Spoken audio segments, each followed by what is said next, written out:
G'day. It's like 4 in the morning at the moment. I just moved inside the tent because it's getting really damp out there now. It's been damp all night, but this time of the morning it's just ridiculous.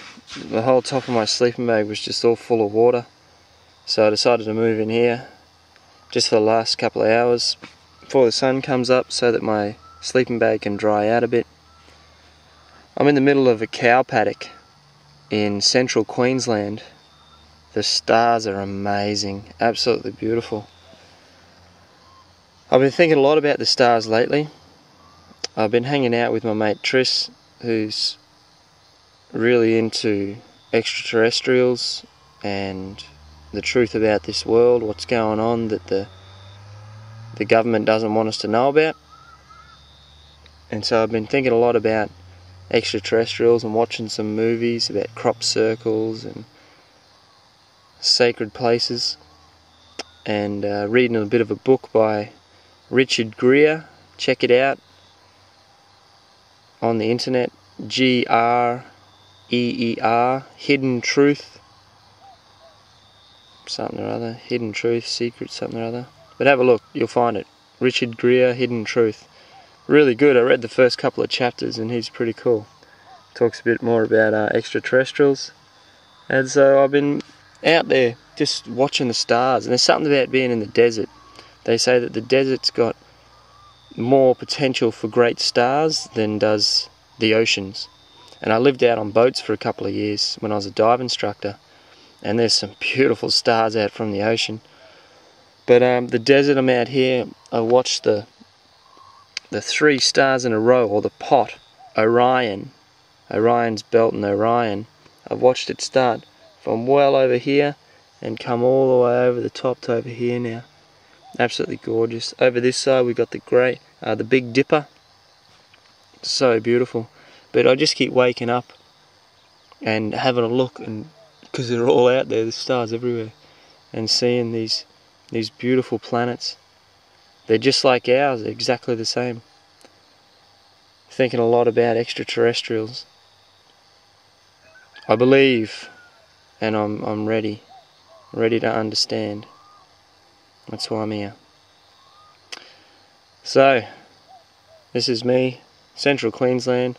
I'm on my way to see Rebecca and Tom, my ex-girlfriend and her partner. Go and say g'day to them. Say sorry to Rebecca for doing a few nasty things when I was younger. I was only 18, 19, I had no idea. I was just a kid, drinking too much, partying too much, thinking with my dick and not with my heart. So I'm going to say sorry, Rebecca, for hurting you. I've travelled all day. Travelled all day and I still haven't got there. I'll get there tomorrow. I'll be there one night and then I'll travel another whole day to get back to Brisbane. But it'll be worth it because I get to say sorry, Rebecca, for hurting you. I never wish harm on anybody. Love you very much. So, E.T., come home. See you soon. Morning all. Just dragged my bum out of bed. It's probably about, I don't know, 6:30, something like that. Sun's moving its way up. It's probably been up since about 5 o'clock. I squirreled into the tent, as I said a second ago, a couple of hours ago now, and just waking up. This is the tent behind me. This is all my gear. Yeah, my laptop in there, sleeping bag, nice lightweight tent. All the gear I need to go anywhere in the world, as long as it's warm. I need a bit more gear when it's cold. I'm going to try and hitch a ride now into Billawheeler, probably an hour and a half away. So I'm going to do that now and just see if I can get there. There's some trucks around too. There's trucks everywhere, so I'm going to see if one of these trucks will put me up and take me to Billawheeler. I was thinking a lot about what I was saying at 4 in the morning about extraterrestrials and stuff, and I'm really excited that this is coming into my life. When I was younger, like 17, 18 sort of thing, I was really into X-Files. Like, I'd sit and watch I did once a 24-hour marathon of X-Files. That was pretty cool. And just really into it, always wanting to know more about what's out there. Then I really got onto the track of consciousness and trying to work out, okay, who am I? What am I doing here?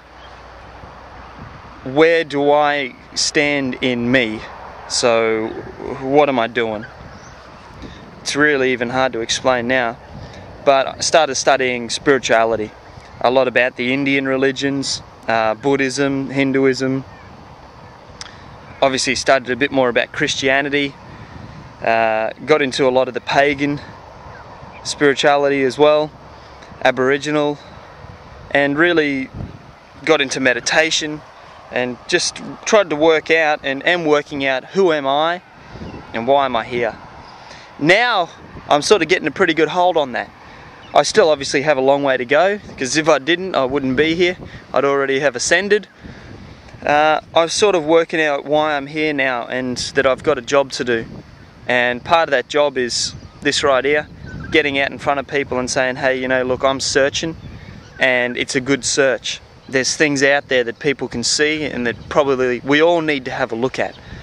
By 2012, the end of the Mayan calendar, there will be big changes in this world.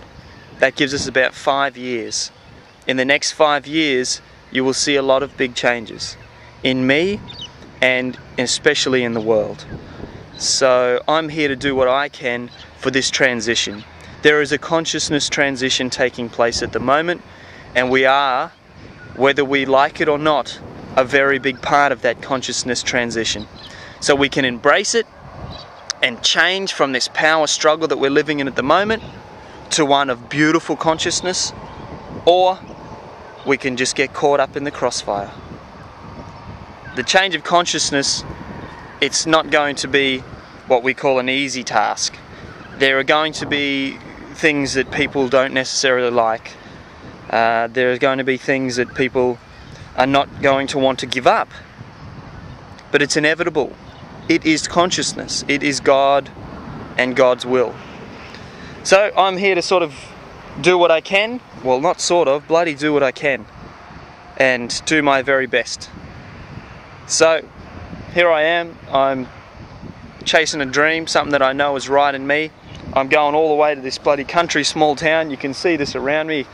Dry scrub, I'm in a bloody cane field. Sorry, a cow paddock. There's just shit everywhere. Have a look at the size of this thing. Bloody big cow pads. They're everywhere.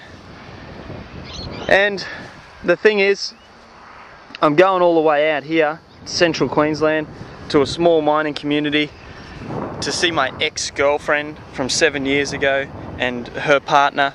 I just want to go and say sorry. I've said this before, but I'm saying it again. I'm sort of practicing before I get there. And I'm sorry for hurting you. I'm ready to move on in my life. This is part of growing. This is part of who I am. I'm accepting what I've done, and I know what I've done is not the nicest thing in the world, and I'm really sorry for that. So some people think I'm strange. I met quite a few people last night that think, this dude's a weirdo. You're going to see your ex-girlfriend? What are you thinking? It's taken me a whole day. Shit, it'll be a day and a half to get there. Cost me over $100. Fuck, who cares? It's only money. And I'm going to do it. I'm going to get there. And I'm going to say what I come to say. Because I love living. And I love me. And I love every person. Because we're all the same. We're all one. I love all of this. I even love these cow patties that I'm walking in. Because we're all one. So I'm coming to say that. Coming to do what I feel is right in me. In my heart. My intuition. My love. I know is right. And I'm going to do it. So I'm out of here. I don't know when this will get on the net. But it'll get there when it's ready. It's Thursday now, so it might take a few days. I've got to find an internet connection. Otherwise, peace, thanks very much, and keep smiling. Love and life, always. Scotty Z.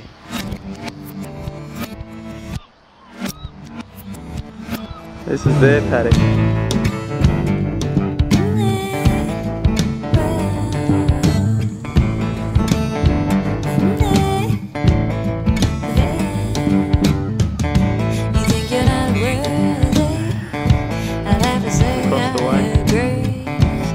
out.